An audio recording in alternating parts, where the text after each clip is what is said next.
The XK21 was sold around 2002 by 4Gamers, back when they still belonged to Big Ben Interactive. It is a PlayStation 1 and 2 light gun with motor-driven force feedback, which reciprocates the slide. It was also distributed by HIP Interactive under the HIP Gear brand and by Ugame. In this video I will demonstrate the latter, which was called the blowback gun. Contrary to the other two guns, the actual XK21 was sold together with a foot pedal and it sports a TS socket at the controller jack. I will carry on to use the name XK21 in this video though, as I always strive to use the most notable controller name when covering OEM guns, which were distributed by multiple vendors. The slide portion of the XK21 was seemingly taken from the 4Gamers XK-9, but the whole lower half differs considerably. All buttons of the gun are rubber dome based. A and B are distributed at the sides of the gun, quite far at the front. The fake flashlight in which they are recessed is rather thick, which causes a unique feeling when pressing them. Start and select are located next to A, inside a little groove which prevents accidental button presses. Below the hammer is a little circular D-pad. In my opinion it feels pointy and is almost a bit too small, but I still enjoyed using it. The C button is on the heel of the handle.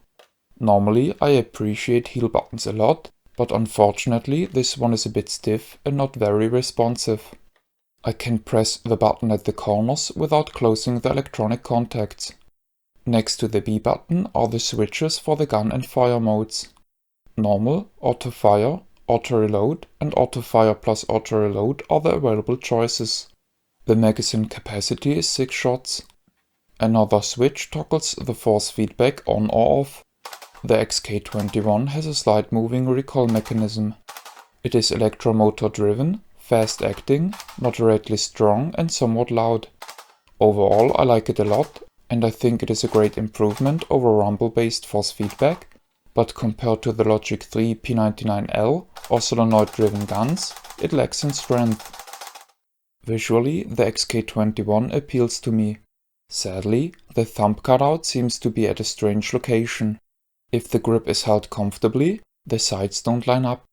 The wrist has either to be twisted to compensate for this, or the hand has to hold the grip differently, which is cumbersome because the handle is sculpted in an unusual manner. The front side is brightly painted, which gives the gun a great side picture. The trigger is devoid of any tactility. It already closes the electronic contact at rather short travel and is certainly usable, but personally I found it difficult to fire quick series of consecutive shots without haptic switch feedback. The trigger piece itself has rounded off edges and feels very nice. The Ugame and the 4Gamers variant came with a stand for the gun, which fitted the overall design nicely. No dead zones are present in any of the 3 gun modes and the controller tracks really well. In normal gun mode, precision and accuracy are good. A is mapped to the special button and B mapped to start. In GunCon mode, accuracy and precision are very good. Just the A and B buttons are functional in this mode. In GunCon 2 mode, accuracy is good and the precision is even very good. In my opinion, the XK21 is a fine light gun and depending on how much tolerance toward iffy shaped handles and linear triggers you have, I can certainly recommend it if you can get it for a low price. Unfortunately, some people seem to think that the HIP Gear version was collectible and tried to charge a princely sum for it. While I think the packaging of the 4Gamers sold gun is pretty, it arguably misses to highlight that the controller sports a reciprocating slide, which is what makes this gun stand out after all. Ugame did a far better job in that regard. Their box looks exciting but remains visually pleasing. I think the wrapping diacritic heavy letters in the background are funny, as I have to assume that those don't exactly make European languages easier to learn for Japanese folks. This is the end of the review. My name is Ben, I thank you for viewing.